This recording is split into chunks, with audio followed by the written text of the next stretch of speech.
यहाँ पे कोई मनुवादी ब्राह्मण आए हैं। हाँ जी, मनुवादी ब्राह्मण बताएँ क्या कहना चाहते हैं? नमस्कारम। अच्छा जी, को नमस्कार। जी बताइए जी। हाँ, तो आपका जो पहला सबसे बचकाना क्लेम था, उसको मैं क्लियर कर देता हूँ। कौन-सा क्लेम था, बचकाना क्लेम था? वो भी बता देता हूँ। हाँ, हमें ही बताइए ताकि हमको भी तो पता चले ना कि कौन-सा क्लेम था, कौन-सा बचकाना था। भगवद गीता 5:18 विनम्र साधु पुरुष अपने वास्तविक ज्ञान के कारण विद्वान, विनीति ब्राह्मण, गाय, कुत्ता, चांडाल सबको समान दृष्टि से देखते हैं, चाहे वो कितना ही नीच कहाँ क्यों ना पे? हो। कौन से भगवद उसमें? गीता 5:18 भगवद गीता 5:18 में। क्या कहना चाहते हैं 5:18 में? विनम्र साधु पुरुष अपने वास्तविक ज्ञान के कारण विद्वान, विनीत ब्राह्मण, गाय, क्षत्रिय, शूद्र, चांडाल सबको समान दृष्टि से देखते हैं।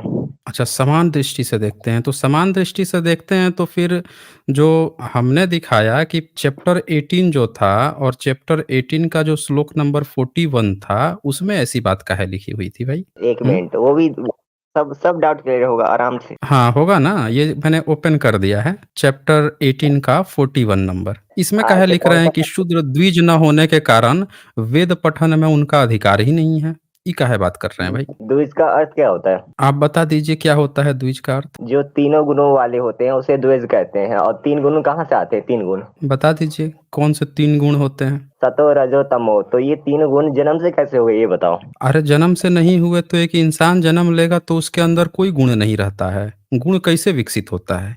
क्या चीज़ पढ़ने पर रज गुण आता है, क्या चीज़ पढ़ने पर तम गुण आता है? ज़रा बता दीजिए हमें। कौन-सा श्लोक है जो पढ़ देने पर भाई या मंत्र है जिसको पढ़ देने पर सतगुण आ जाएगा? तो हम सारे के सारे जितने शूद्र हैं उनको वही वाला मंत्र पढ़ा देंगे।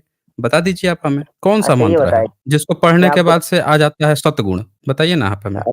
वो तो आचरण से होता है। चलिए ये बताए, क्या शूद्र को वेद पढ़ने का आचरण अधिकार है? कैसे? नहीं, नहीं 1 मिनट, आपने कहा आचरण से आता है। भई आचरण चलिए क्या चीज़ है? कहाँ पे आपके कहाँ लिखा हुआ है कि आचरण से आता है? यहाँ तो लिखा हुआ आप है आपके जो 41 जो नंबर श्लोक है चैप्टर 18 का, इसमें लिखा है, हे परंतप ब्राह्मण, क्षत्रिय और वैश्य इन तीनों और शूद्रों के भी कर्म विभक्त किए हुए हैं, अर्थात परस्पर विभाग पूर्वक निश्चित किए हुए हैं। ब्राह्मण आदि के साथ शूद्रों को मिलाकर समास करके न कहने का अभिप्राय यह है कि शूद्र द्विज न होने के कारण वेद पठन में उनका अधिकार नहीं है। अब ये बताइए कि शूद्र को किस आधार पे आपने वेद पठन से रोक दिया? जब शूद्र जो है जब वेद पढ़ा ही नहीं तो आपने और कोई भी व्यक्ति चारों वर्ण में से जब तक वेद नहीं पढ़ा तो उसके अंदर आपने कैसे ये त्रिगुण जो आप बोल रहे हैं सत्य रज और तम वो कैसे जनरेट कर दिया बिना वेद पढ़े ही? या कैसे डिसाइड कर लिया कि शूद्र जो है उसको अब पढ़ने ही नहीं देना है? ये ज़रा क्लियर कीजिए, बोलिए। ब्राह्मण, क्षत्रिय, वैश्य शूद्राणाम परंपरा कर्माणि प्रभुतानि स्वभाव गुण विभाजनम। ब्राह्मण, क्षत्रिय तथा वैश्य का, शूद्रों का तथा शत्रुओं के विजेता कार्यकलाप विभाजित है, अतः इसे स्वभाव और गुण के अनुसार किया गया है। अब इसमें पहली बात मैं शंकराचार्य का डाउट क्लियर कर देता हूँ। पहले ये बताए, शंकराचार्य कौन से संप्रदाय के थे? भाई ये बताइए कि गीता का पहला भाष्य किसने किया था? पहले ये बताएं आप। हाँ, मुझे पता है शंकराचार्य ने किया है। ये हाँ, बताए शंकराचार्य गीता क किस? शंकराचार्य ने जब किया था पहला भाष्य तो ये मान के चला जाए कि शंकर के समय से ही गीता आगे बढ़ी है। अगर किसी और के पास था तो कोई और करता। कौन-सी भाषा चलती थी शंकर के समय? बताएँगे आप? वो पहले ये बताओ, शंकर कौन से संप्रदाय के थे? वो आपको पता है? अरे भाई संप्रदाय तो तब होगा ना जब शंकर होंगे। तो आप ही बता दीजिए हमें कि आपको कौन-कौन से सबूत मिले हैं शंकर के समय में? कौन-सी भाषा चलती थी? कौन-सी लिपि चलती थी? कौन-सा संप्रदाय था? कहाँ के थे शंकर? पहली बात, कौन शंकर से जो देश थे के वो थे? शैव हुँ, थे, वो शैव। अब शैव इसका थे। एविडेंस वो तो शैव थे तो शिव का मंदिर बनवाए होंगे फिर। नहीं, वो भक्ति मतलब क्या? एक मिनट। अगर थोड़ा वो मेरे शैव पास। थे तो शिव का मंदिर कहीं बनवाए थे? शंकर जो थे? मैं हाँ, रुक जाइए। हाँ, बोलिए रुक ना, जाए। हम तो सुन रहे हैं। वो भगवत गीता प्रेमी थे, भागवत प्रेमी थे। भाई भागवत प्रेमी कैसे थे? आपका रामानुजाचार्य तो उनको बोल रहा है कि वो प्रछन्न बौद्ध थे। आप कह रहे हैं भगवत प्रेमी थे। कैसे भगवत प्रेमी थे भाई? अभी आप कह रहे थे कि वो शैव थे। शैव थे तो शिव का तो मंदिर बनवाए होंगे। कहीं न कहीं तो शिव का बनवाए होंगे ना मंदिर अगर शैव थे तो। चलिए, क्यों? आज का ये टॉपिक ही नहीं, संप्रदाय का टॉपिक नहीं है। चलिए, आपके जो क्लेम है उस पे आते हैं। अच्छा, वहाँ द्वेष हाँ, तो का चाहिए द्वेष कहा क्लेम पे ही गया आ जाइए। हुँ। हाँ, तो आप बता बिल्कुल। दीजिए ना, यहाँ ऊपर लिख तो दिया ना यहाँ पे, ब्राह्मण, क्षत्रिय और वैश्य इन तीनों और शूद्रों के भी कर्म विभक्त किए हुए हैं, अर्थात परस्पर विभाग पूर्वक निश्चित किए हुए हैं। ब्राह्मण आदि के साथ शूद्रों को मिलाकर समास करके न कहने का अभिप्राय यह है कि शूद्र द्विज न होने के कारण वेद पठन में उसका अधिकार नहीं है। तो ये बात आपने सिर्फ यहीं पे थोड़े कही है। आपकी तो बहुत सारी और भी तो ग्रंथ है जहाँ पे आप शूद्र को पढ़ने के अधिकार से वंचित किए हैं। ये भी तो है कि नहीं है? हाँ, बोल चलिए अब दीजिए। मैं बताता हूँ। हुँ। द्वेष का अर्थ होता है जो 3 गुण होते हैं, जिसमें 3 गुण पाए जाते हैं उसे द्वेष कहते हैं। अब आप पूछोगे ये 3 गुण कहाँ से आ गए? तो इसके लिए पहले 14वाँ अध्याय निकालिए, वहाँ पे 3 प्रकृति के 3 गुणों की बात की गई है। चलिए खोल लीजिए 14वाँ अध्याय। 14वाँ अध्याय भी खोल देंगे, लेकिन यहाँ तो ये कह रहा है ना, अभी ये आपने यहाँ पे लिख तो दिया ना। चलिए मैं कह बताइए रहा हूँ अभी कौन-सा आप 14वाँ अध्याय में कौन-सा श्लोक है? बोल दीजिए। आपका सारा श्लोक खोल के दिखाएँगे। बोलिए कौन-सा नंबर आप बोल रहे हैं? बोलिए भाई। तीसरा, हुँ। 14वाँ अध्याय का तीसरा श्लोक खोल दें। क्योंकि आपको पहले ये हुँ। डाउट क्लियर होना चाहिए तो प्रकृति के गुण गुण अच्छा, किसे आप अरे बिल्कुल, आप डाउट क्लियर करें और हम आपको समय ना दें, ऐसा हो ही नहीं सकता। आप क्लियर कीजिए ना, हम इसीलिए तो इंतज़ार कर रहे हैं कि आप हमारा डाउट क्लियर कर दीजिए। 14 नंबर चैप्टर का 3 नंबर आप श्लोक बोल रहे हैं ना? ये 14 नंबर चैप्टर है। पहले दूसरा श्लोक निकाल लीजिए अच्छा, दूसरा श्लोक ही निकाल लेते हैं, देख लेते हैं ना। और ये तीसरा, तब आपको ज़रूर। हाँ, और पहली बात बता देता हूँ, वहाँ जो वेद पठन का अधिकार नहीं है, वो पहली बात वो श्लोक में नहीं कहा गया है, वह शंकर ने अपने मन से बताया है, इसलिए मैं पहले शंकर का डाउट क्लियर कर देता भई हूँ। उन्हें शंकर ने कहा है, शंकर ही पहले भाष्यकर्ता हैं। जो पहला तो वो भाष्यकर्ता होता है ना, उसी की ही बात मानी जाती है। हम तो ये मान के देखें, जब किसी चीज़ को व्याख्या की जाती है, एक होता है ना कि एक दोहा लिख दिया या किसी ने श्लोक लिख दिया, एक मंत्र लिख दिया। जो भाष्यकार होता है, जो पहला भाष्यकार होता है, जो लिखता है, उसको डिटेल्स में एक्सप्लेन करता है। तो शंकर के समय में यही चीज़ चलता था, तो शंकर ने लिखा। अगर आपका कोई उस समय होता, जिसको आप सोच रहे हैं, तो आप लिखते। आप वैसे हैं कौन से संप्रदाय के, वो भी क्लियर कर दीजिए ना? अच्छा, आप आर्य आर्य समाज समाज के हैं, तो आर्य समाज में गीता जो है कितने श्लोक मानती है सही? 65, हैं? 65 भी नहीं, 70। 70 श्लोक को बताइए। सुन लीजिए साथियों, आर्य समाज के हैं और आर्य समाज में गीता के सिर्फ 70। वैसे कितने श्लोक हैं टोटल गीता में? 745 महाभारत में पहले 745 महाभारत में बताए जाते हैं, लेकिन अगर आप आर्य समाज में चलोगे तो वहाँ 70 श्लोक हुँ। सम्मत हैं, वेद सम्मत 70 श्लोक है और 630 श्लोक जो है वह सम्मत नहीं होते हैं। क्यों नहीं सम्मत होते हैं, वो भी बता दीजिए? पहली बात, अगर आप प्रभुपाद की बात करोगे तो पहले अध्याय के 40वें श्लोक में कहते हैं स्त्रियों में बुद्धि नहीं होती है, वह मूर्ख है। अब फिर आगे कहते हैं वह विश्वास के योग्य नहीं है। तो मैं आइसकोन को नहीं मानता, वो बिल्कुल ही पता नहीं कौन सा नशा करते हैं। और इसके बाद अगर अब आप उनका 18वें का 46वां श्लोक निकालोगे, उसका तात्पर्य पढ़ोगे तो वहां लिखा है पशु हत्या, मतलब ब्राह्मणों को भी पशु हत्या करना होता है। इसके बाद 48वां निकालोगे तो वहां लिखा है जो हर ब्राह्मण का पशु हत्या अनिवार्य है। तो वहां से बिल्कुल फर्जी निकल जाता है हमारा इस्कॉन, तो मैं उसको नहीं मानता। मतलब आप ये कह रहे हैं कि इस्कॉन भी फर्जी है और शंकराचार्य भी फर्जी हैं और आपका आर्य समाज सही है। आप ये कहना चाह रहे हैं ना? नहीं, मेरा ये भावार्थ नहीं था, मैं बस इतना कहना चाहता हूँ जिसने गलत हुँ। लिखा है मैं बस उसको प्रकाशित कर रहा हूँ, जो हाँ उसने सच में न ये गलत लिखा है। नहीं, आपने ये बात तो कह दिया ना कि आपका आर्य समाज का सही है। आप यही तो कहना चाह रहे हैं ना? नहीं, मैं खुद कहता हूँ अगर दयानंद जी ने भी मंत्र से अलग कुछ भाष्य किया है तो वो भी फर्जी है, हुँ। क्योंकि वो सम्मत नहीं है। अच्छा, बताइए आपने वो मेरा सम्मत नहीं है। खोल रहा अच्छा हूँ, वही तो ओपन कर रहा हूँ ना, ये लीजिए ना, ओपन कर दिया आपका 3 नंबर श्लोक, चैप्टर 14 का 3 नंबर श्लोक। बताइए क्या कह रहे थे इसमें? हाँ, हाँ, तो मैंने पहले बता दूं, मैंने अपने प्रोफाइल में सत्य सर्वोपरि लिखा है, जो सत्य है वही सर्वोपरि है, ठीक है। देखें, आपके प्रोफ़ाइल से हम लोगों को नहीं मतलब है। आपका कोई किताब है? गीता की आपकी कोई किताब है? मेरे पास सब कुछ है, आप उसकी चिंता ना करें। हाँ, कौन से प्रकाशन में छपी है, कौन अनुवादक है, वो भी तो बता दीजिए ना। जब आप बोल रहे हैं कि भई शंकर का गलत है, इस्कॉन का गलत है, तो आप अपना बता दीजिए ना, आपका कौन भाष्य करता है? वो बताइए। चलिए, ये प्रकाशन जो है ये है सिडनी का है, गीता प्रेस है। और एक जो प्रकाशन है मेरे पास वो 1926 का है, उसके अनुवादक हैं। एक मेरे पास आइसकोन की सिरिला प्रभुपाद जी की है, एक मेरे पास शंकर भाष्य है और दो ही नहीं, नहीं, है। आपने कहा आर्य समाज की आपकी 65 श्लोक सही हैं।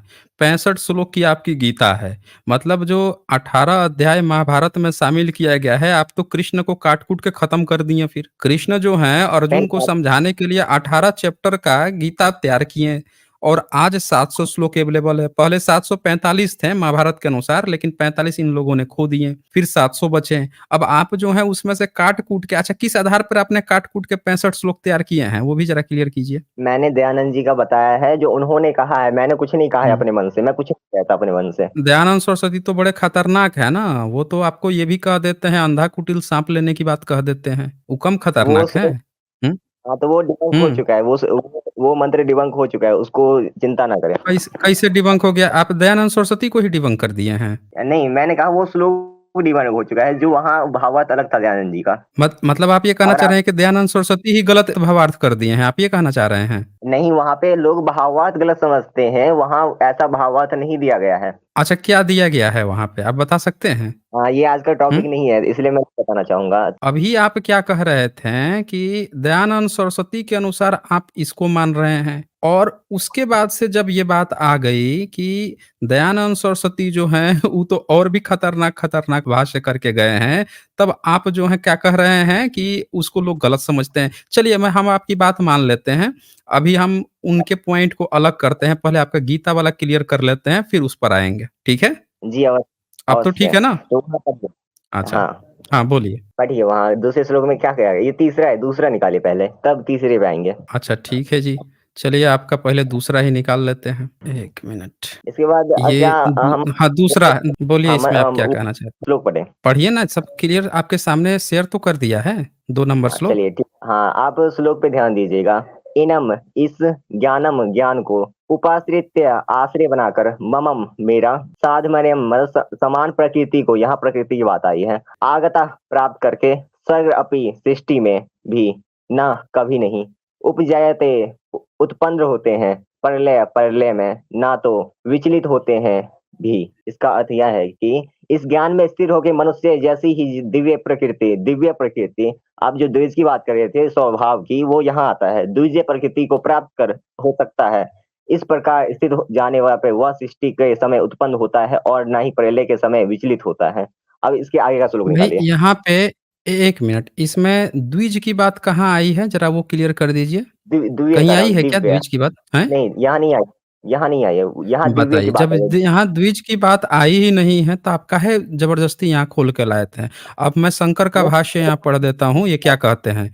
2 नंबर श्लोक में कहते हैं, "इस उपयुक्त ज्ञान का भली-भाँति आश्रय लेकर अर्थात ज्ञान के साधनों का अनुष्ठान करके मुझ परमेश्वर की समानता को, मेरे साथ एकरूपता को प्राप्त हुए पुरुष सृष्टि के उत्पत्ति काल में भी फिर उत्पन्न नहीं होते और प्रलय काल में ब्रह्मा के विनाश काल में भी व्यथा को प्राप्त नहीं होते अर्थात गिरते नहीं। यह फल का वर्णन ज्ञान की स्तुति के लिए किया गया है। यहाँ साधर्म्य का अर्थ समान धर्मता नहीं है। साधर्म्य का हाँ, अर्थ समान धर्मता नहीं है, क्योंकि गीता शास्त्र में क्षेत्रज्ञ और ईश्वर का भेंट स्वीकार नहीं किया गया है। तो यहाँ पे तो हाँ, आपका कोई मतलब ही नहीं था, जबरदस्ती आप इसको खुलवा दिए। चलिए, अब 3 नंबर पे आ जाते हैं। अब बोलिए, इसमें आप नहीं, क्या नहीं, कहना चाह रहे थे? नहीं, क्या आपके पास कोई गीता है जिसमें शब्दार्थ हो? सब यही तो है ना, यहाँ पे पूरे संस्कृत से लेकर इसका पूरा एक्सप्लेनेशन है। आप आपको ज़बरदस्ती संस्कृत संस्कृत आपको कहाँ आती है? ये बताइए कि जब शंकराचार्य थे, जब की जो संस्कृत थी और आज जो दयानंद सरस्वती थे, तब की जो क्लासिकल संस्कृत थी, उन दोनों संस्कृत में कुछ अंतर है? बताइए। मैं भावार्थ मैं जब कह रहा हूँ जो अरे तो भावार्थ, शब्दार्थ आप आपकी कहानी बता रहा हूँ, क्या है आपकी कहानी। आप लोग जो और चीज़ें यही बदल जाती हैं, मान लेते हैं कि अब अकबर है, अकबर को उठा के आज 21वीं सदी में बैठा दीजिएगा, तो अकबर तो देखेगा कि टेलीफ़ोन, इंटरनेट, वो तो वैसे ही भड़क जाएगा, अबे ये क्या है? आज की डेट में हमारे लोगों को सब क्या बोलते हैं, ये बोलते हैं, इधर मोबाइल लेके हम तो घोड़ा से संदेश भेजते थे। तो आपकी कहानी ये है। उस समय की जो शब्दावली थी, उस समय की जो भाषा थी शंकराचार्य के समय की, उस समय गीता का जो मतलब समझा जाता था, तो शंकर ने उस हिसाब से किया। कि जब अंग्रेज आ गए थे, मुगल आ गए, अंग्रेज आ गए, दिन दुनियादारी बदल गई, तब आपका दयानंद सरस्वती अपने अगल-बगल के एनवायरनमेंट देखते हुए अपने हिसाब से शब्दों का अलग-अलग अर्थ बना-बना के अनुवाद करने का प्रयास किए, और आप जो हैं, आप भी वही कर रहे हैं। ऐसे नहीं होता है। जो जिस समय काल परिदृश्य में जो चीज़ें जन्म लेती है, उस समय बनती हैं, वो उसी हिसाब से होती हैं। तो यहाँ पे शंकर ने जो लिखा है, उस कालखंड में जो चीज़ चलता था, जो गीता को जो समझते थे, उस हिसाब हिसाब से लिखा गया है। आप जो है इसको ज़बरदस्ती 21वीं सदी के अपने हिसाब से ढालेंगे, वो हम लोग थोड़े मान लेंगे। यही चीज़ चला आ रहा है ना, क्लेम तो यही है कि आप पीढ़ी दर पीढ़ी यही ढो के लाए हैं। तो जब से ढो के ला रहे हैं, जो मतलब उस समय समझा जाता था, वही मतलब आज समझा जाएगा। आप ज़बरदस्ती उसको बदल देंगे, अपने हिसाब से, ऐसे नहीं होता है। अब यहाँ देखिए 3 नंबर में क्या लिखा है? 3 नंबर में लिखा है, मुझ ईश्वर की माया त्रिगुणमयी प्रकृति समस्त भूतों की योनि अर्थात कारण है, समस्त कार्यों से यानी उत्पत्तिशील वस्तुओं से बड़ी होने के कारण और अपने विकारों को धारण करने वाली होने से प्रकृति है, महत ब्रह्म इस विशेषण से विशेषित की गई है। उस महत ब्रह्म रूप योनि में मैं क्षेत्र और क्षेत्रज्ञ इन दो प्रकृति रूप शक्तियों वाला ईश्वर हिरण्यगर्भ के जन्म के बीज रूप गर्भ को यानी सब भूतों का उत्पत्ति के कारण बीज को स्थापित किया करता हूँ, अर्थात अविद्या कामना कर्म और उपाधि के स्वरूप का अनुवर्तन करने वाले क्षेत्रज्ञ को क्षेत्र से संयुक्त किया करता हूँ। हे भारत, उस गर्भाधान से हिरण्यगर्भ की उत्पत्ति द्वारा समस्त भूतों की उत्पत्ति होती है। यहाँ कहीं नहीं आपकी बात आई है जो आप जबरदस्ती यहाँ लेकर आए थे। कहाँ यहाँ बताया गया है कि भाई जो आप कहना चाह रहे थे कि कहाँ से त्रिगुण जन्म लेते हैं? कहाँ यहाँ त्रिगुण की बात आई है 3 नंबर श्लोक में? बताइए ज़रा हमें। बोलिए। हाँ जी, बोलिए। 3 नंबर तो मैंने खोल दिया, 4 नंबर भी खोल दिया इसी का। ये देखिए 4 नंबर भी आपको लगे हाथ पढ़ा देता हूँ। आप 2 नंबर पढ़ाए हैं तो हम आपको 4 नंबर भी पढ़ाएँगे। ये कहते हैं, हे कुंती पुत्र, देव, पृथ्वी, मनुष्य, पशु और मृग आदि समस्त योनियों में जो मूर्तियाँ अर्थात शरीरकार अलग-अलग अंगों के अवयवों की रचना युक्त व्यक्तियों उत्पन्न होती हैं, उन सब मूर्तियों की सब प्रकार से स्थित महत ब्रह्म रूप मेरी माया तो गर्भ धारण करने वाली योनि है और मैं ईश्वर बीज प्रदान करने वाला अर्थात गर्भ धारण करने वाला पिता हूँ। ईश्वर तो यहाँ खुद बोल रहा है कि वो खुद बीज देता है और गर्भ धारण करने वाली योनि है, अब पिता जो है ईश्वर है। तो आपका जो ये हाँ। कहना था कि कौन पैदा करता है, तो ये तो ईश्वर कह रहा है कि हम खुद पैदा करते हैं, तो भाई ईश्वर शूद्र कैसे पैदा कर देगा?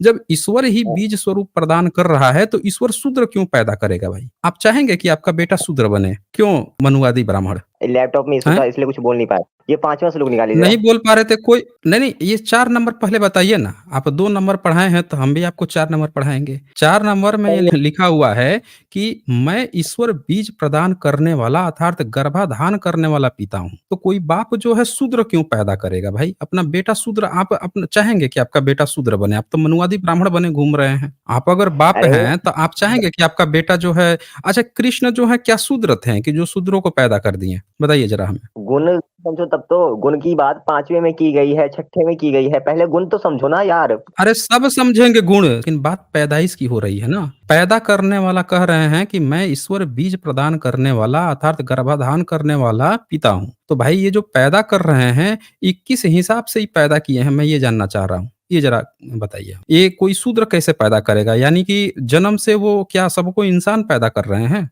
हाँ जी। सारे जीव भौतिक प्रकृति आध्यात्मिक प्रकृति के संयोग है। ऐसे जीवन में यहाँ ब्रह्म आसीन है। पाया जाता है कि सिर्फ सर्वत्र पृथ्वी जल अग्नि के भीतर है। अतः ये सारे जीव भौतिक प्रकृति बीज प्रदान श्री कृष्ण है। और तात्पर्य यह है कि बताइए, भौतिक बीज जगत प्रदान श्री कृष्ण है। अब बताइए कृष्ण जो हैं अगर वही पिता हैं तो उनका बेटा शूद्र कैसे बन जाएगा भाई?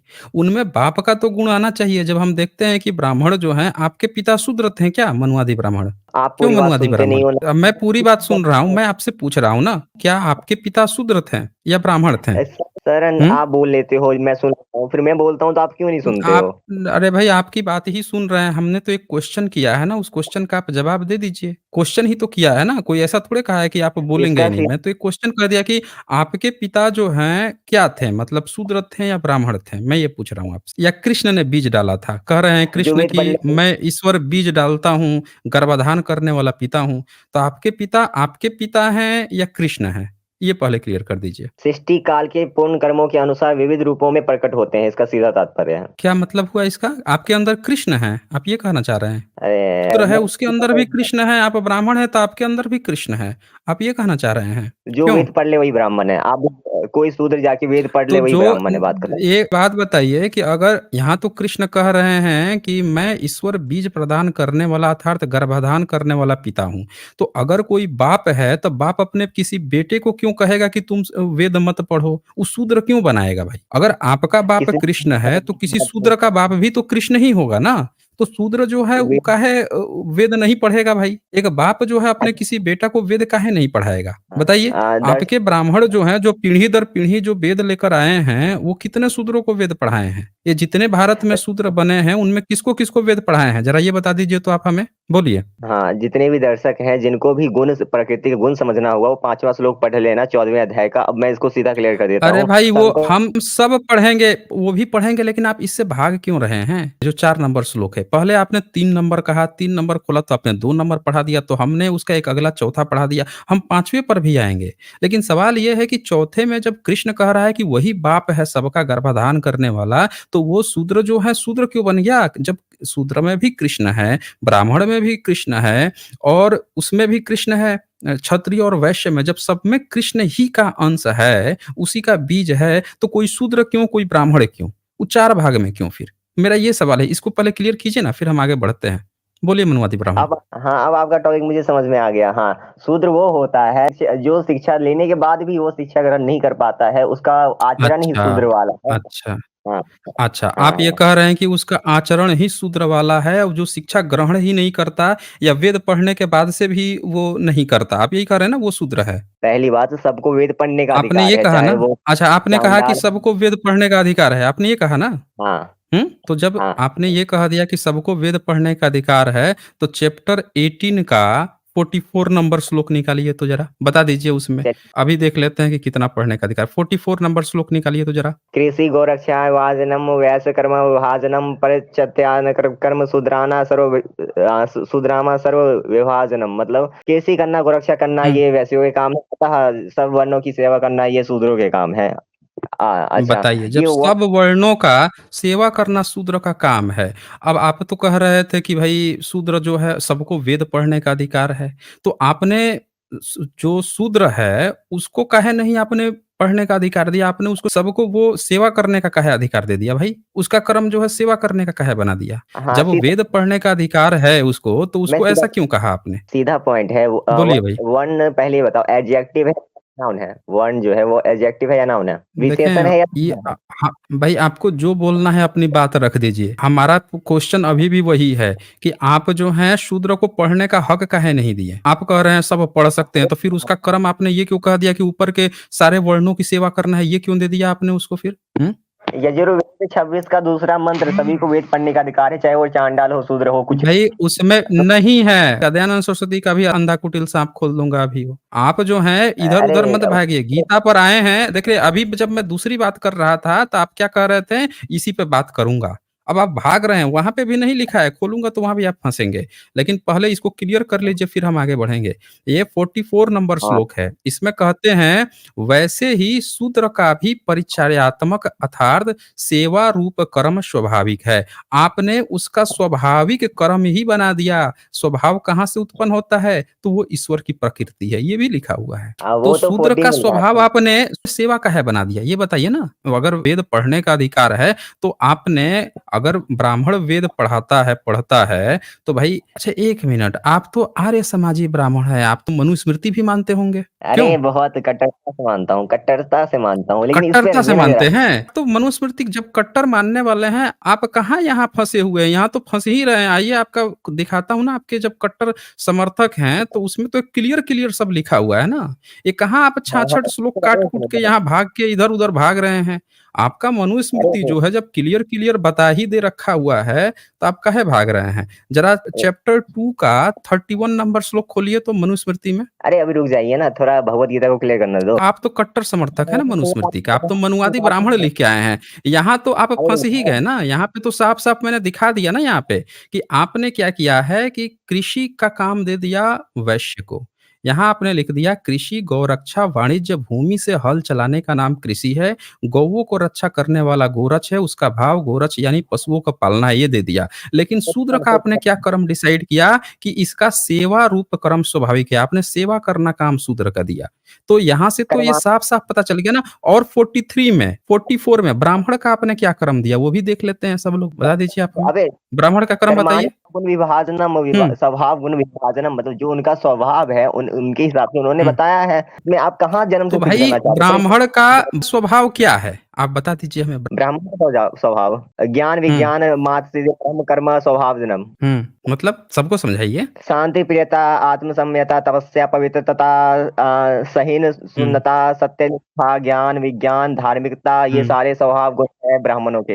हुँ। मतलब आप मनुवादी ब्राह्मण हैं, तो आपका ये सब स्वभाव है। आप यही कहना चाह रहे हैं ना? ये जन्म से नहीं है, जन्म से आप सिद्ध करो पहले। अरे तो जन्म से नहीं है, तो यही तो पूछ रहा हूँ कि आपके पिताजी शूद्र हैं या ब्राह्मण थे? यही तो पूछ रहा हूँ मैं। उनका दयानंद सरस्वती उनका के पिता जो हैं, वो ब्राह्मण थे या शूद्र थे? ये क्लियर कीजिए पहले। उनका उनका कर्म जो है वह ब्राह्मणों वाले थे, इसलिए वो ब्राह्मण थे। अरे ब्राह्मण थे, हम पूछ रहे हैं उनके पिताजी क्या थे? ब्राह्मण थे कि वो थे शूद्र थे? ये पूछ रहा हूँ मैं। जो मूल शंकर उनका भी त्रिवेदी थे आपके, उनके पिता क्या थे? पहली बात, मेरे दादाजी का नाम करमसिंह आर्य है। आर्य का मतलब सर्वश्रेष्ठ है, अतः उनका काम ही था आप सर्वश्रेष्ठता बताइए, वाला। ये जन्म से ही देख लीजिए, देख लीजिए। सरनेम ही लगा के आर्या घूम रहे हैं, ये जन्म से ही श्रेष्ठ हो गए। इनके पिता जो हैं, इनके दादा जो हैं, वो आर्या थे, वो जन्म से ही श्रेष्ठ थे। दयानंद सरस्वती जो आपके आर्य समाज के संस्थापक हैं, उनका एक्चुअल नाम मूल शंकर त्रिवेदी है। तो त्रिवेदी नाम उनको कहाँ से मिला था? ये बताइए ज़रा हमें। जो जो तीनों वेदों का ज्ञाता होता है उसे त्रिवेदी कहते हैं। उन्होंने तीन हाँ, वेद देख लीजिए। अच्छा, जो भारत में एससी, एसटी, ओबीसी हैं, उसमें से कितने लोग 3 वेदों के ज्ञाता हैं? उन्होंने वेद पढ़ा है। क्यों नहीं पढ़ा है? यही तो मेरा सवाल है, क्यों नहीं पढ़ा है?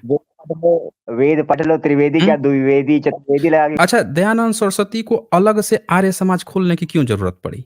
ये क्लियर कीजिए हमें। क्योंकि जो वेद विरुद्ध जहां भी मिल जाए आपको, आपको वेद विरुद्ध रामायण में मिल जाएंगे, महाभारत में मिल जाएंगे, मनुस्मृति में मिल जाएंगे, गीता में मिल जाएंगे। उनसे पहले जो है किसी ब्राह्मण को ये समझ में नहीं आया था कि ये वेद विरुद्ध है। ये दयानंद सरस्वती को ही क्यों समझ में आया कि ये सब वेद विरुद्ध है? मनुस्मृति बारह दयानंद सरस्वती पंचानवे। अगर त्रिवेदी थे, तो उनके बाप भी त्रिवेदी थे। यानी कि वो ब्राह्मण थे, ब्राह्मण का बच्चा ब्राह्मण था वो। आप ज़बरदस्ती नहीं 3 नहीं। वेदों के ज्ञाता गा रहे हैं। भाई 3 वेद दयानंद सरस्वती को कहाँ से मिल गए अगर वेद विरोधी थे तो?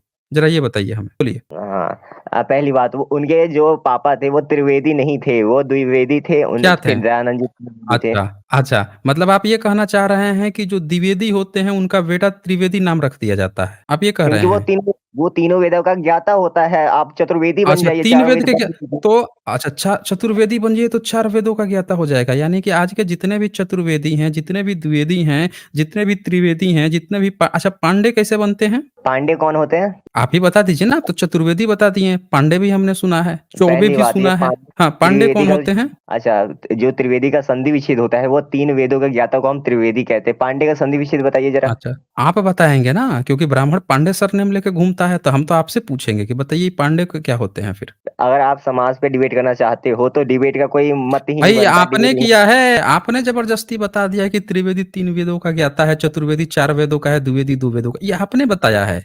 तो हमने पूछ दिया भाई पांडे है तो वो कितने वेदों का ज्ञाता है? ये आपने संधि विच्छेद किया है, हमने नहीं किया है। ये आपने बताया कि उनके पिता द्विवेदी थे, ये त्रिवेदी बन गए। ये आपने कहा है। तो वही तो हम पूछ रहे हैं आप कि जो पांडे लगा रहा है, तो ये जितने ब्राह्मण जो हैं, ये हमने तो आज तक नहीं देखा है कि कोई द्विवेदी जो है अपने बेटे का नाम त्रिपाठी रखता हो। हमने तो नहीं देखा कि आप कोई जो है त्रिपाठी जो है अपने बेटे का नाम द्विवेदी रखता हो। सब अपने-अपने बाप का सरनेम लेके घूम रहे हैं। आप एक नई कहानी बता दिए कि उनके पिता द्विवेदी थे, ये त्रिवेदी बन गए। तो भाई त्रिवेदी बन अरे गए, तो एक ज़रा बात बताइए कि उनके पिता शूद्र थे? हाँ, दयानंद बोल सकता सरस्वती हूँ। के पिता शूद्र थे? बताइए। पहली बात, आप भी चतुर्वेदी बन सकते हैं, चारों वेद पढ़ लीजिए, आप भी चतुर्वेदी बन जाएंगे। हर कोई चतुर्वेदी बन सकता है, हर कोई अरे त्रिवेदी बन भाई सकता यही तो मैं है। पूछ रहा हूँ कि चतुर्वेदी बनेगा कैसे?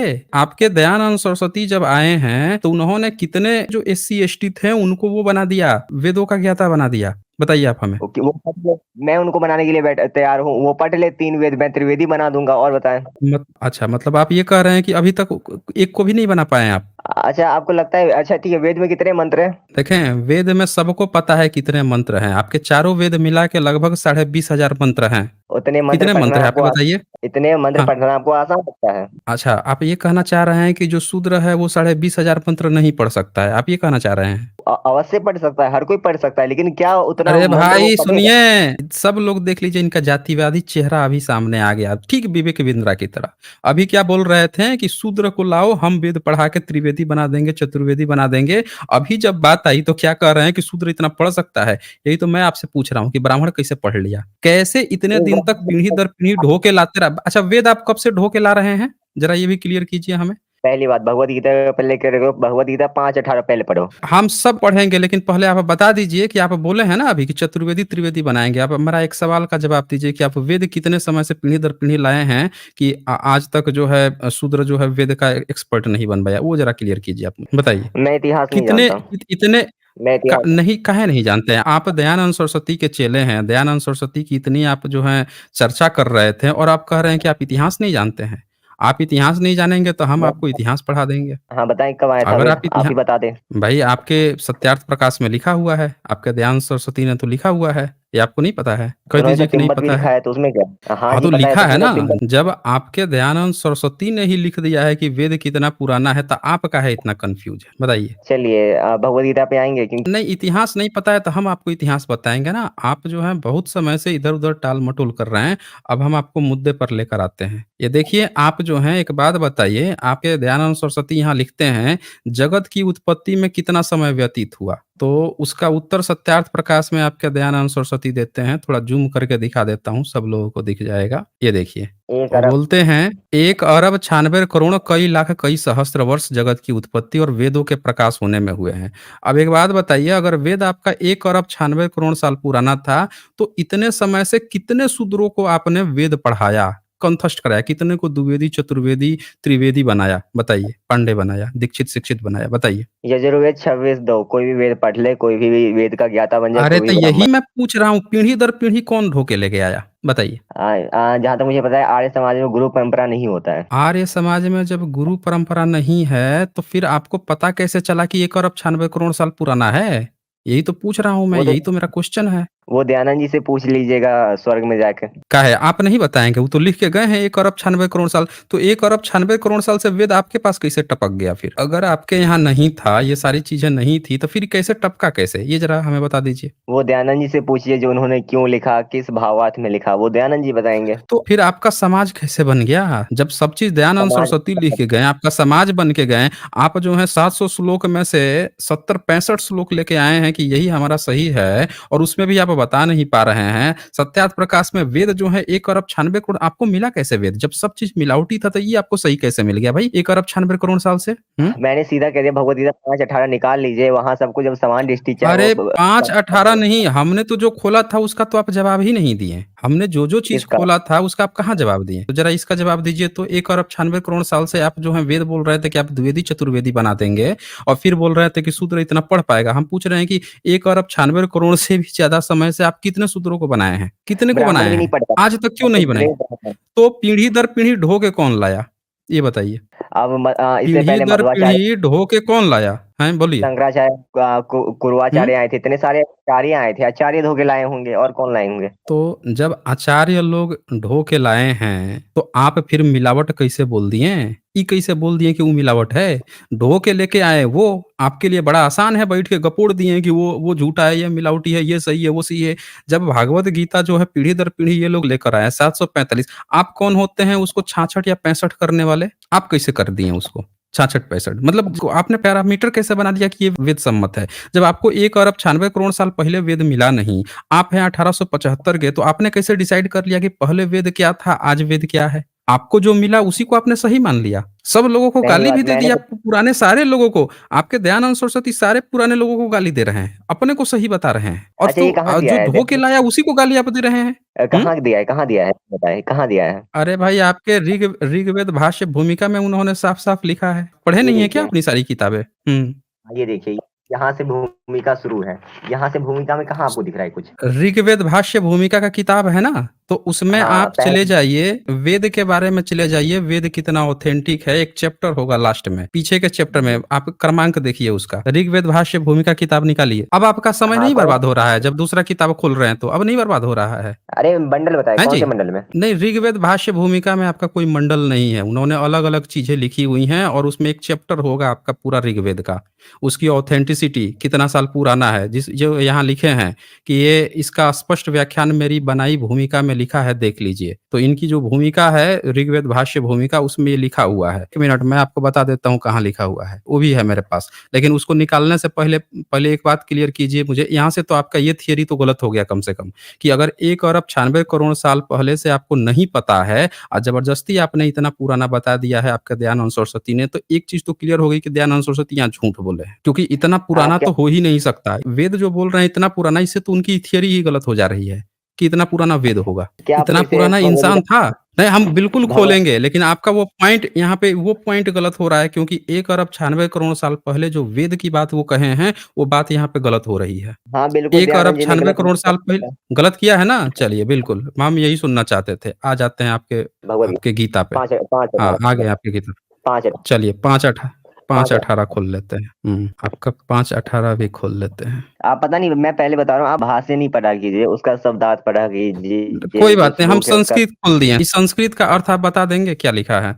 अरे इस यार, संस्कृत का अर्थ नहीं बता बता देंगे? पाऊंगा, आप भगवद गीता नहीं, खोल। बता दीजिए ना, आपने कहा ना कि भावार्थ मत पढ़िए, हम भावार्थ नहीं पढ़ रहे हैं, हम संस्कृत खोले हैं। ज़रा इसका अर्थ बता दीजिए ना क्या लिखा है? इसका एक बार अर्थ मैं बता नहीं देंगे बता आप? पाऊंगा। हाँ ये, आप ही ने कहा ना कि हाँ ये उसका अर्थ हिंदी मत गलत। पढ़िए, उसका भावार्थ बताइए। हमने आप ये खोल दिया, ज़रा एक बार बता देंगे आप? हाँ, ये मंत्र दयानंद जी ने गलत लिखा है, दयानंद जी ने गलत लिखा है। दयानंद जी ने गलत लिखा है। तो आप आर्य समाज के हैं और आप जो हैं यहाँ पे आके लगातार अपने दयानंद सरस्वती को ही गलत साबित कर रहे हैं। देख लीजिए साथियों, ये आर्य समाजी हैं जिस संस्थापक ने इनके आर्य समाज की स्थापना की, तो आप दयानंद सरस्वती से ज्यादा चतुर चालाक हैं। नहीं नहीं कर पाऊंगा डिफाइंड, इसलिए मैं कह रहा हूँ। हाँ, मैं मानता हूँ, मुझे इतना ज्ञान नहीं है, इसलिए मैंने कह दिया हाँ वो गलत लिखे होंगे। नहीं, आपको ज्ञान नहीं है, गलत लिखे होंगे। आप तो बोल रहे हैं कि गलत लिखे होंगे। आप अगर नहीं गलत लिखे हैं तो दयानंद सरस्वती क्या लिखे हैं? एक बार थोड़ा बताएंगे आप क्या लिखे हैं ये? एक बार बता दीजिए ना, एक बार पढ़ दीजिए। आप तो आर्य समाजी है ना, आपके दयानंद सरस्वती, आप तो सबको गलत बता रहे थे। आप शंकराचार्य को आए थे गलत बताने, आप इस्कॉन वाले को भी गलत बता दिए, प्रभुपाद को भी गलत बता दिए। अब आप अपने ही गुरु दयानंद सरस्वती को गलत बता दे रहे हैं, तो ये आपको नहीं लग रहा है कि आप सबको ही गलत बता दे रहे हैं? फिर आप कैसे सही हो जाएंगे? आप कैसे सही हो जाएंगे? आपका कौन सा अलग से रिसर्च है, बता दीजिए फिर। जब सब लोग गलत ही हैं तो फिर सही कौन है, यही बता दीजिए। अरे यार, तो शब्द छोड़ा हम्म करो कुछ बोलने के लिए, भगवद गीता 5:18 पे आते हैं। अब बताइए। नहीं, हम सब पे आएंगे, लेकिन ये एक चीज तो कंफर्म हो गया ना कि जिस बुनियाद पे आप आए थे वो बुनियाद ही पूरी आपकी गलत है। आपने अपने दयानंद सरस्वती को ही गलत साबित कर दिया। चलिए अब आपका गीता खोल लेते हैं। चलिए, ये गीता जो है, गीता का चैप्टर 18 का कुछ श्लोक है। 5:18।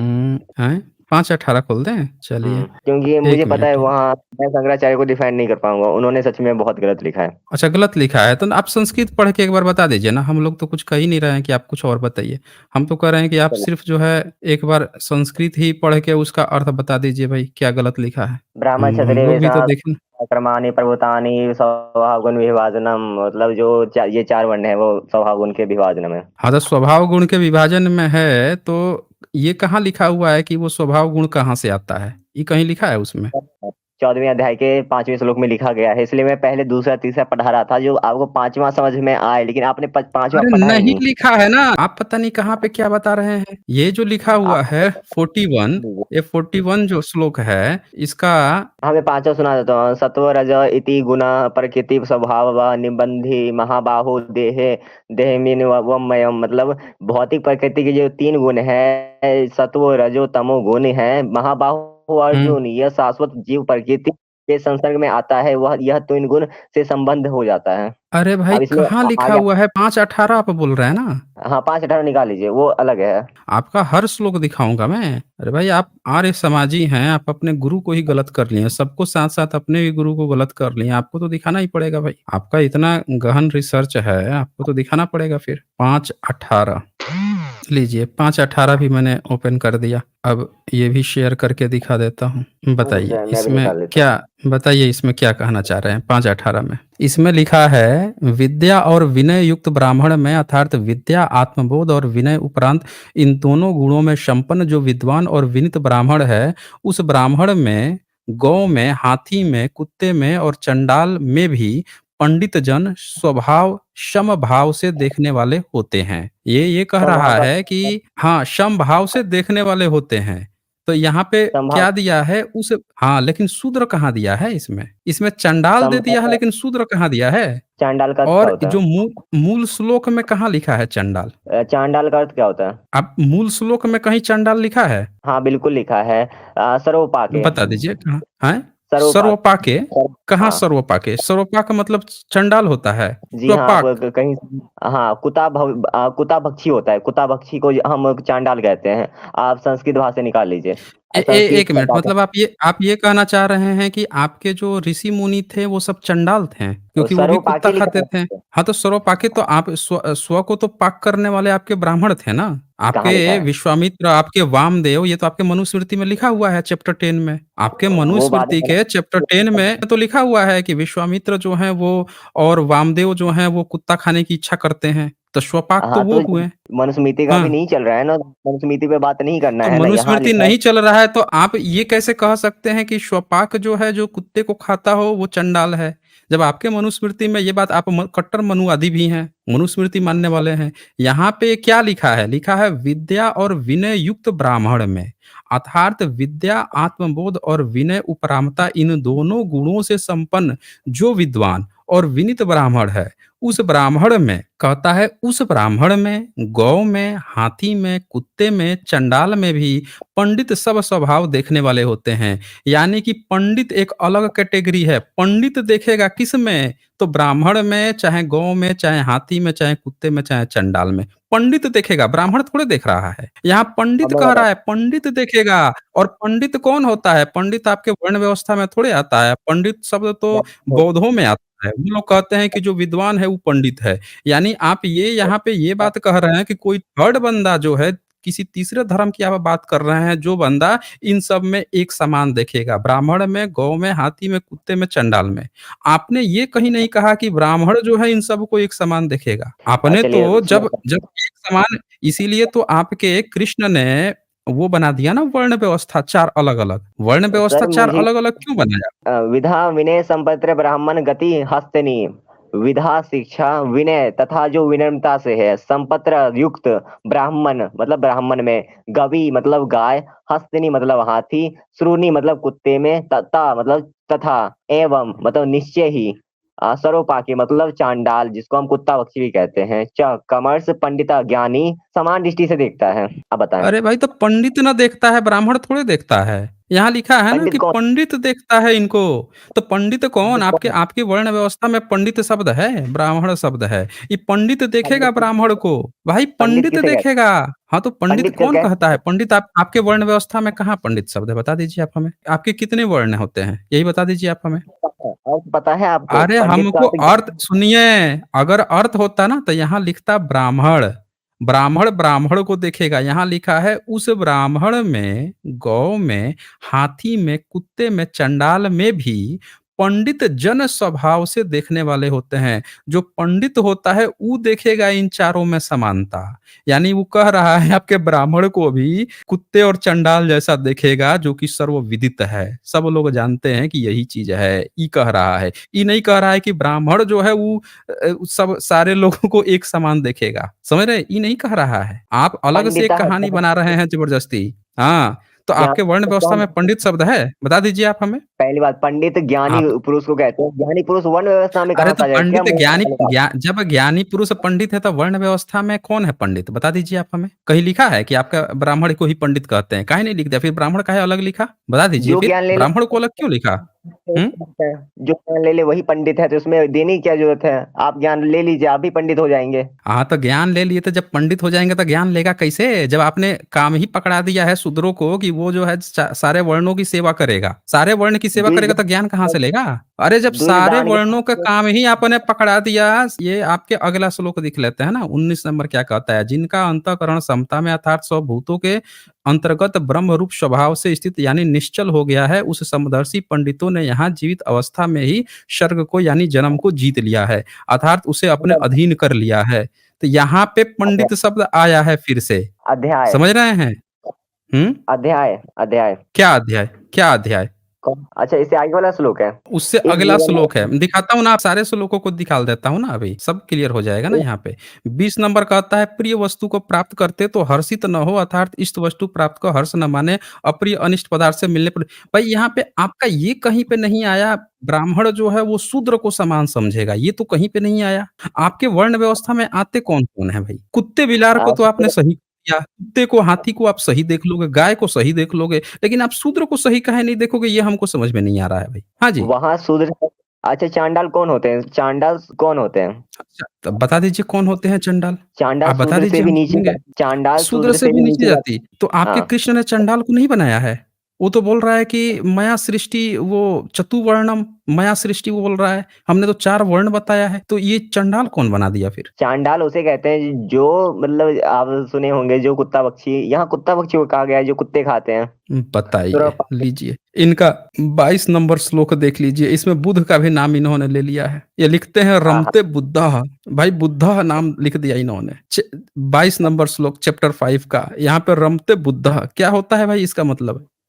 हैं जी? बुद्धिमान मनुष्य, बुद्धिमान बताइए, मनुष्य। बुध मतलब बुद्धिमान समझ में आ गया इनको। यहाँ पे इन्होंने पूरे बुद्धिस्ट की शब्दावली उठा-उठा के इस्तेमाल कर ली है, देख लीजिए साथियों, बुध का नाम आ गया यहाँ पे, बुद्धः, अच्छा, एक प्रश्न ये देख लीजिए। प्रश्न था हुँ। एक प्रश्न था एक चलिए आपको बहुत मैंने समय दे दिया, आज आपके लिए बहुत काफ़ी है। आपको मैंने जितना समय दिया था और कन्क्लूज़न मैं आपका निकाल देता हूँ क्या-क्या कन्क्लूज़न रहा। आप आए थे गीता बताने, जिसमें आपने क्या किया, गीता बताते-बताते आपने पहले तो गीता के पहले भाष्यकार थे शंकराचार्य, उनको कहा कि वो गलत थे। फिर आपने इस्कॉन के जो प्रभुपाद थे उनको गलत बताया, 2 काम किया। फिर उसके बाद से करते-करते जब आपके दयानंद सरस्वती को आप सही बता रहे थे, जब उनकी किताबें खुली तो उनको भी गलत बता दिया। तो 3 चीज़ें यहाँ पे सब लोग नोटिस किए होंगे कि इनके पास बताने के लिए कुछ भी नहीं था। ये सिर्फ़ और सिर्फ़ जितने पुराने जितने भी जो किताब के लेखक हैं, जो फाउंडर्स हैं, उन्हीं को बस गलत बताएँ और फाइनली कोई भी एक कन्क्लूज़न नहीं दे पाए। ये भी नहीं बता पाए कि शूद्र को इक्वालिटी क्यों नहीं दी गई है। अगर कृष्ण ही सबको पैदा करता है, बोल रहा है कि हम ही बीज डालते हैं, हम ही पिता हैं, तो ये भी नहीं बता पाए कि एक शूद्र के अंदर भी अगर कृष्ण का ही अंश है, तो फिर शूद्र क्यों है? और ब्राह्मण फिर ब्राह्मण क्यों है? ये कुत्ते और बिलार से तो तुलना करवा दी है, लेकिन शूद्र से ये तब भी नहीं तुलना करवा पाए। तो इनका ये कन्क्लूज़न रहा, ये सबको गलत बताते रहे, लेकिन एक भी फाइनली ये नहीं बता इक्वालिटी नहीं बता पाए ये। ये तो दिखा दिए कि कृष्ण ही सबका बाप है, लेकिन फिर भी 4 अलग-अलग वर्ण क्यों? इसका भी ये सटीक जवाब नहीं दे पाए।